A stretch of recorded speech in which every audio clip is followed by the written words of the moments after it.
Hello and welcome to Hybrid Horizons. I'm Jess and James, and this series we are talking hybrid cars, hybrid technology and hybrid driving. So whether you're a long-time hybrid user, a curious first-time buyer, or perhaps you don't know much about this space at all, then stay tuned, you're certainly going to learn something. Today on Hybrid Horizons, we will be taking a look at your top hybrid questions. So let's get started.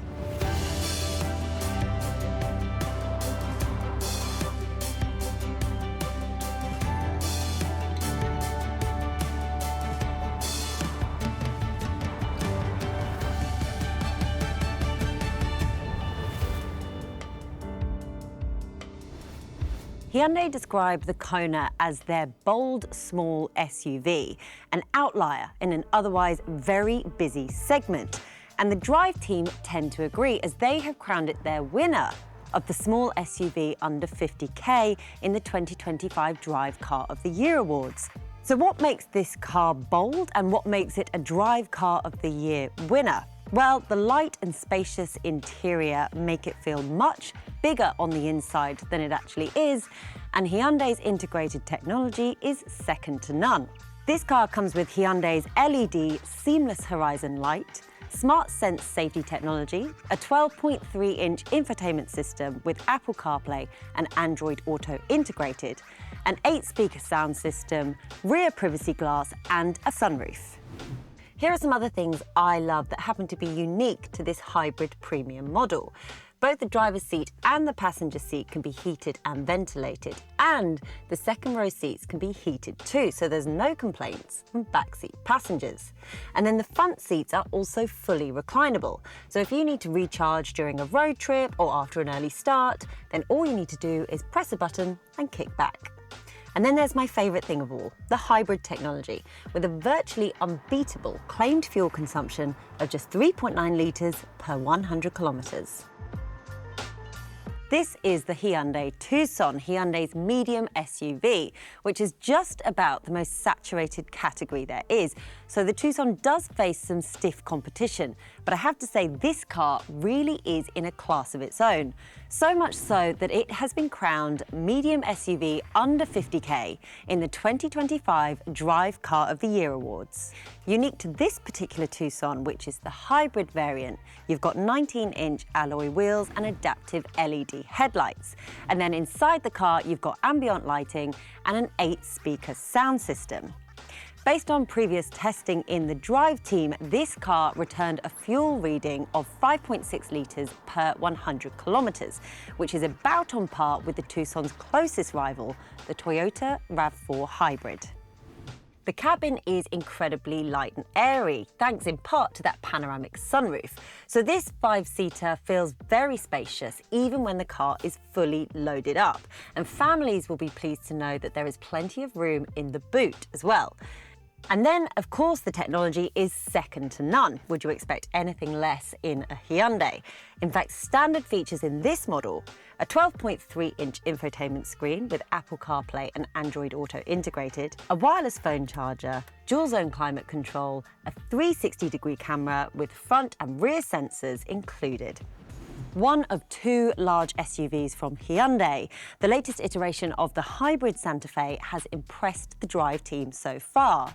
At first glance, you'll notice swish new styling, but let me tell you now, there is a lot more on offer in this car than just a new design. This car is packed with standard features, including 20-inch alloy wheels, LED headlights and daytime running lights, a 12.3-inch infotainment display with wireless Apple CarPlay and Android Auto integrated, a wireless phone charger, and dual-zone climate control. Because it's such a big car, families who like adventure will be pleased to know that the Santa Fe is capable of towing up to 1,650 kilograms braked or 750 kilograms unbraked. That means the car is able to tow a trailer, a couple of dirt bikes, or even a small boat if you wanted to. Inside this spacious 3-row car, you've got this luxurious artificial leather trim, and then you've got power adjustment and heating and cooling functionality in both the driver and the passenger seat. You've got rear privacy glass and a powered tailgate. A new hybrid powertrain also means improved fuel consumption, with Hyundai claiming a usage of 5.6 litres per 100 kilometres when doing a combination of city and highway driving. Looking for the perfect car? Explore Drive Newsed, new and quality used cars for sale, available now to drive away today. Only at drive.com.au.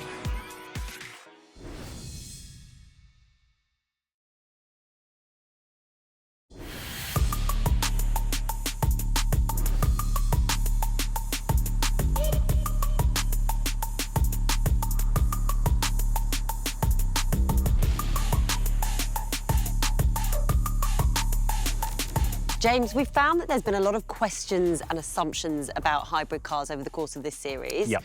And I've written a bunch of them down. Love that. Do you mind if I run some of them by you? Let's make it. It's like mastermind for hybrids. Yeah.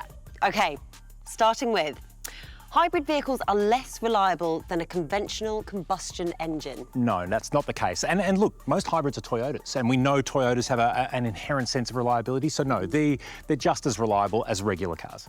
OK. Hybrids are more expensive to maintain. Again, that is false. You've got elements of the car that do need to be maintained. You've got a petrol engine, obviously, but the hybrid system is relatively self-contained. And only when you need to look at that battery after, say, 10, 15 years, 150, 200,000 Ks, do you need to start worrying about that. Is there even perhaps a suggestion that they might need less servicing and be less expensive? Look, when you look at the service program, it's actually a really good thing. For buyers who are looking it up, you can see the difference between, say, on a car like the X-Trail here, you can see what it costs to service a petrol one, what it costs to service a hybrid one. They're much the same. Right. And that's the key. These days, it is kind of generic what you're looking at doing.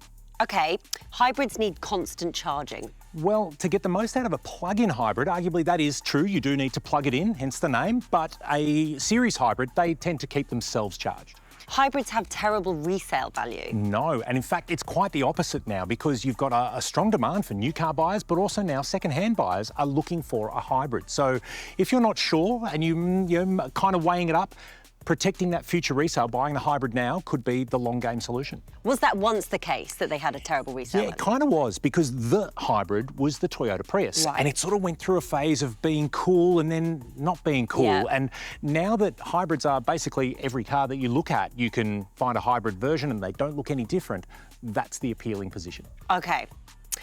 A hybrid car won't run if the battery runs flat. Well, technically no car will run if its 12-volt battery is flat, but a series hybrid, they're designed never to let themselves draw all the way down. And even with a car like the plug-in hybrid, they are designed to maintain a bit of charge there, but you do have the petrol engine, should you need to, and the car will start. But the 12-volt, you've got to keep that charged. Yeah, true. Hybrids are only for city driving and not good for highways. Oh, well, this one is kind of true because you get the benefits mostly in the city. When you're dealing with longer touring, the car's running its petrol engine in an efficient way. It's not really using the regenerative braking. You're not getting the most out of the hybrid, but that's not to say it won't work that way. So if you're doing most of your driving in the city, that's where your benefits are, but nothing's going to stop you from driving to Darwin if you really want to. You can't not have a problem. Yeah. BEVs barely have enough EV range to be worth it. Now see, if you'd asked that question 5 years ago, that may have been the thing, but we've seen now 60, 80, 100 kilometres range out of a plug-in hybrid's battery has become the norm. But the Haval H6 GT behind us, that's got a 180 kilometre claimed range from its battery. That's more out of a plug-in hybrid than the Mazda MX-30 had as a pure electric car. Wow. So we're really seeing plug-in hybrids come into their own. OK. Final one, which might be big for adventurers. Hybrids can't tow. OK, so when we look at these cars around, so it's not true, but it kind of is a little bit true in that if towing is your number one reason for buying a car, maybe a hybrid's not for you, because we've got cars here, they can tow. You could tow a small box trailer, you could tow maybe a small caravan, but it comes down to horses for courses. One of the larger SUVs, they should be okay, particularly an all-wheel drive one. But if you're looking at a front-wheel drive or you're looking at a small hatchback, you're not going to be towing with that anyway. So it's one of those things, it feels like an excuse rather than a problem. So I think we'll say that one's kind of a bit split down the middle, but again, towing, just get a ute. Yeah. Fair enough. OK, well, thank you, James. I think you answered a lot of questions there. Thank you for that. Thanks, Jess. Looking for the perfect car? Explore Drive Newsed, new and quality used cars for sale, available now to drive away today. Only at drive.com.au.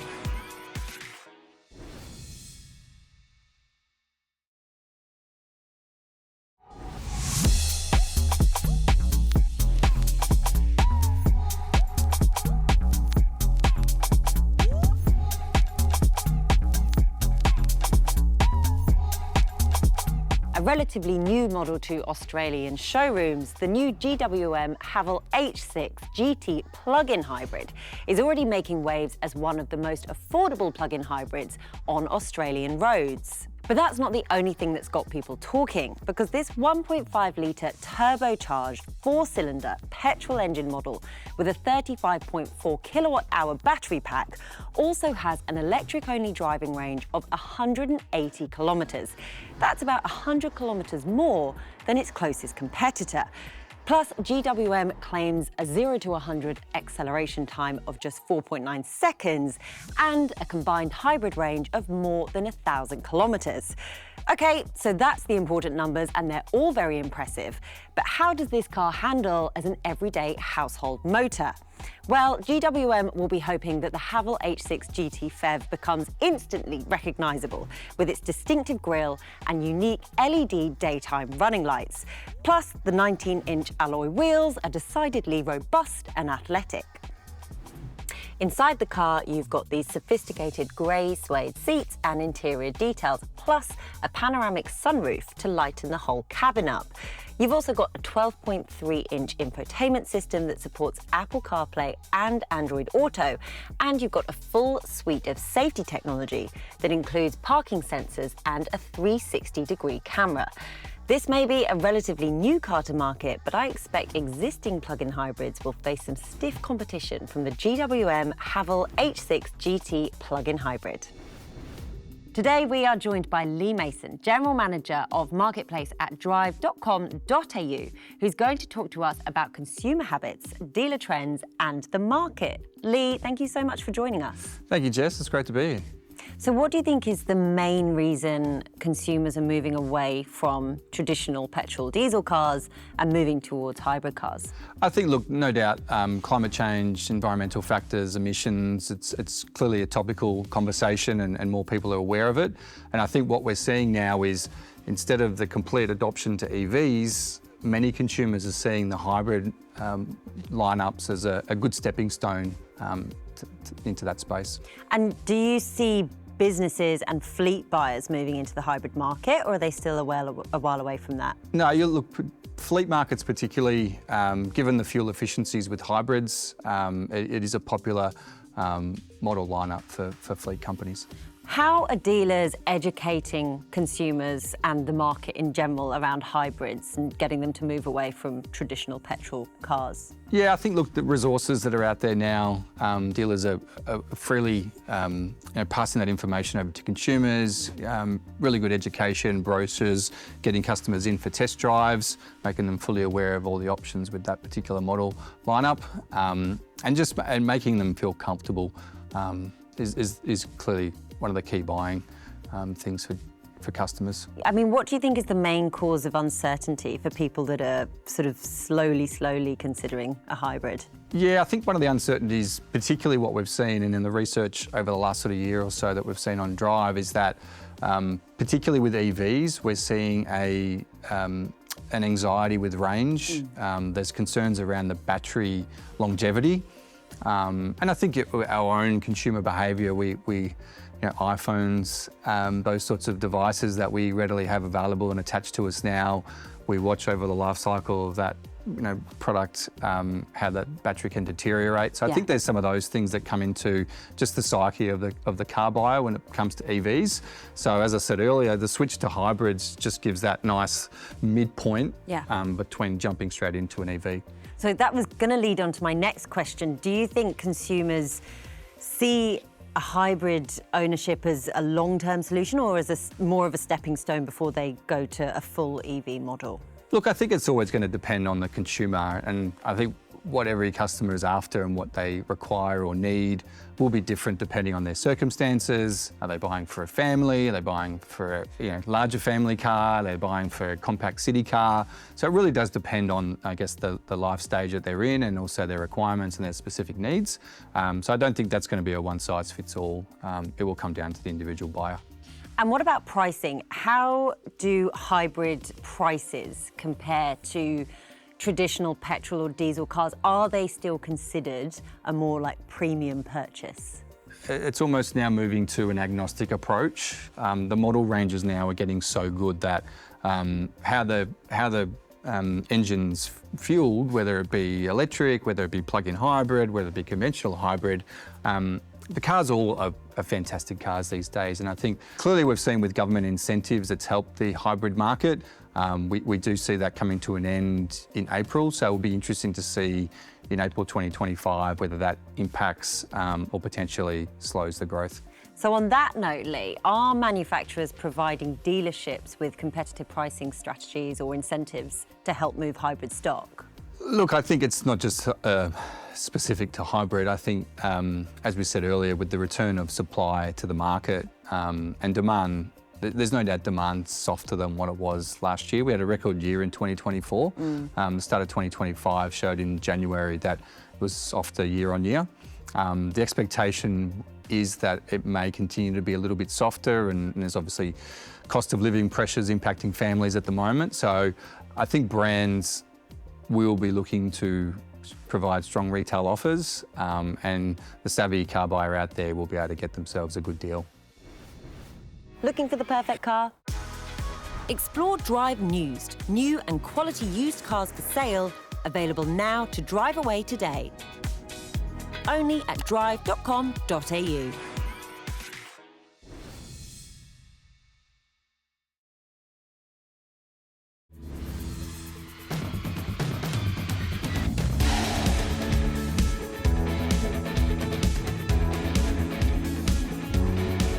MG's Hybrid Plus system has brought bigger batteries into their hybrid range, a range that is expanding in 2025.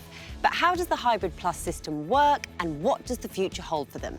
I spoke to MG Australia's Chief Commercial Officer, Giles Belcher, to ask those very questions.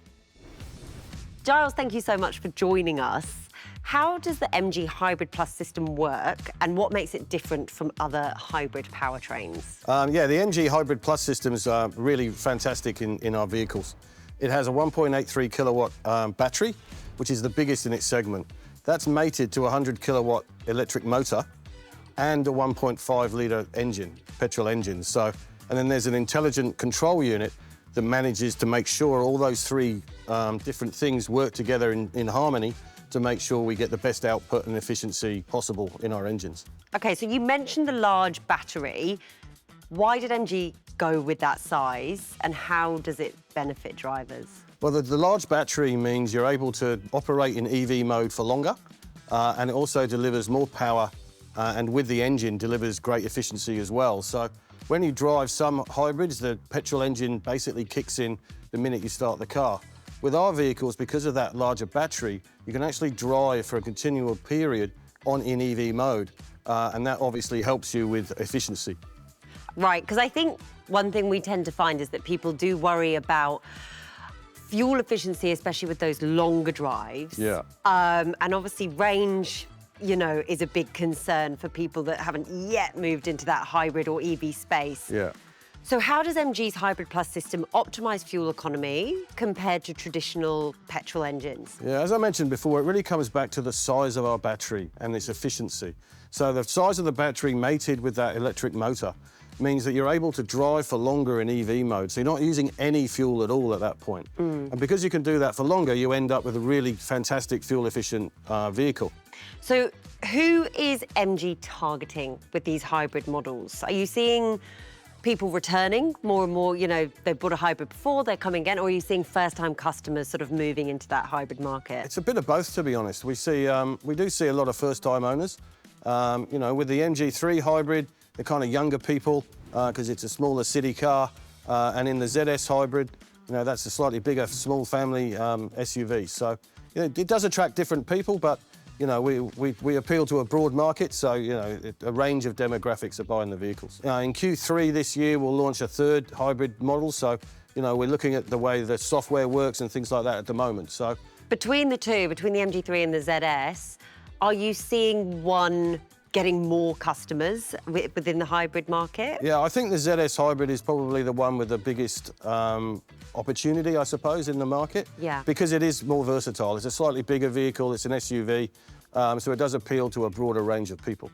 Long term, does MG see hybrid models as a stepping stone into the EV market, or do you see it as sort of separate to that EV strategy?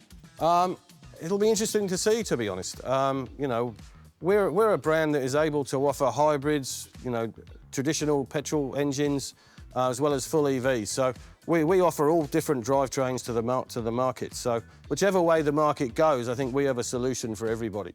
So a few moments ago, you mentioned Q3, you've got a new MG model, hybrid model coming out. Can you tell us anything more about that? And can you tell us about what's coming up for MG and its hybrid technology? Yeah, so in Q3, as I mentioned, we'll launch a new hybrid model in our HS model. So that's a family-sized SUV. That'll come out with a hybrid and a plug-in hybrid variant in about Q3 this year.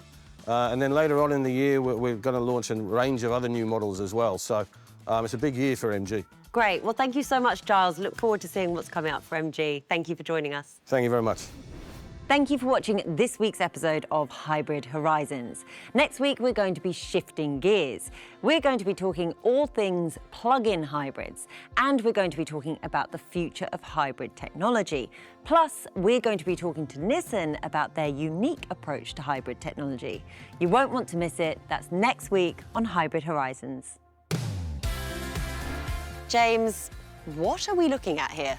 1.5-litre turbocharged 3-cylinder petrol, and it is essentially a generator.